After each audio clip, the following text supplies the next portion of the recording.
The collective body is an audio-visual installation. It's a public installation. The videos were created by dancers, solo, during COVID, so all of them created videos of a body part, and then we gathered these videos together and composed projections for a public building. What are you filming?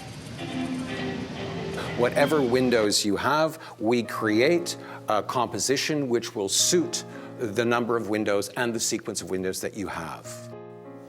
And so the video of the body parts are combined with audio compositions that were made in a similar way.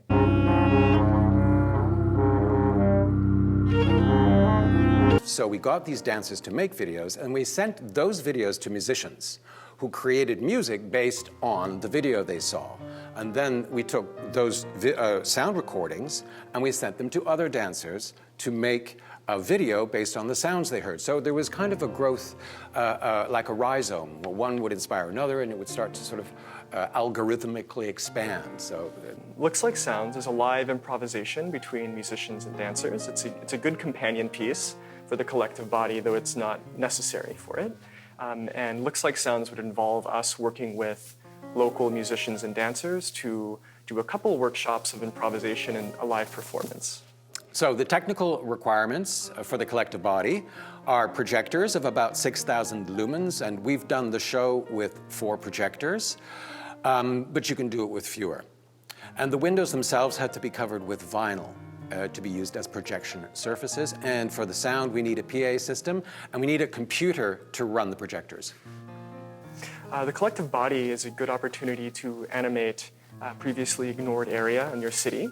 It's also a good opportunity to connect with local artists. It's really designed for that in a lot of ways. So this could be including local dancers and musicians in a new iteration of the collective body, recording them, audio recording, video recording, or working with them to do a live performance as part of Looks Like Sounds. The collective body installation itself is a plug-and-play thing. So you can leave it and it'll go for as long as you want it to go.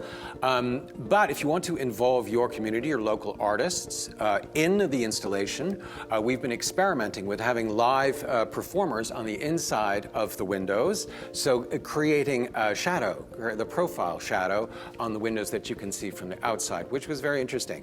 And using these musicians, hearing their sounds from the outside as well. So eliminating the audio and just hearing the live musicians. This is an option that we could explore with local musicians and dancers.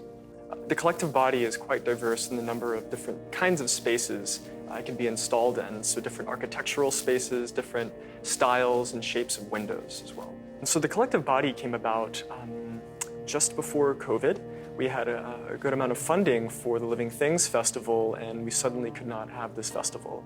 So we decided to commission quite a few dancers and musicians from across North America to contribute to this piece. With this project, we really wanted to collaborate with different artists and performers in a time when collaboration in person was all but impossible. So I was fortunate to work with Neil to connect with dancers, musicians, filmmakers, and all different types of artists to create this work. When we presented this in Revelstoke at the Luna Festival, I was really blown away at this moment where we had a live cellist playing with this beautiful piece in the evening. And I looked around and there were probably 40 to 50 people standing here in silence, just speechless, listening and viewing this work. And I looked over to Neil, and he was tearing up, I was tearing up. And there was this moment of, we put so much work working with all of these artists, like nearly 50 artists, and to see the response from the community, having this projection piece in Revelstoke, in their community, near their homes, was beautiful.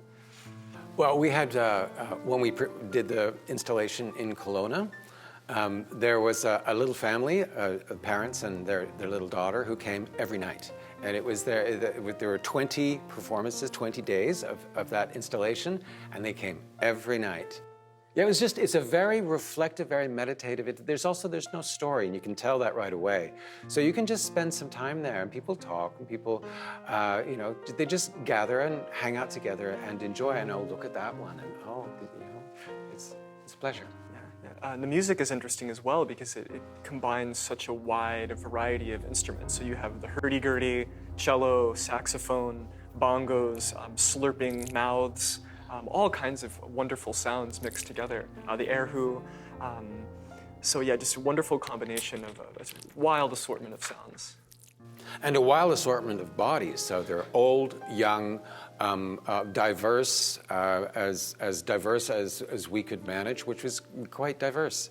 I think equally balanced in terms of gender, but there's all of the colors of humans.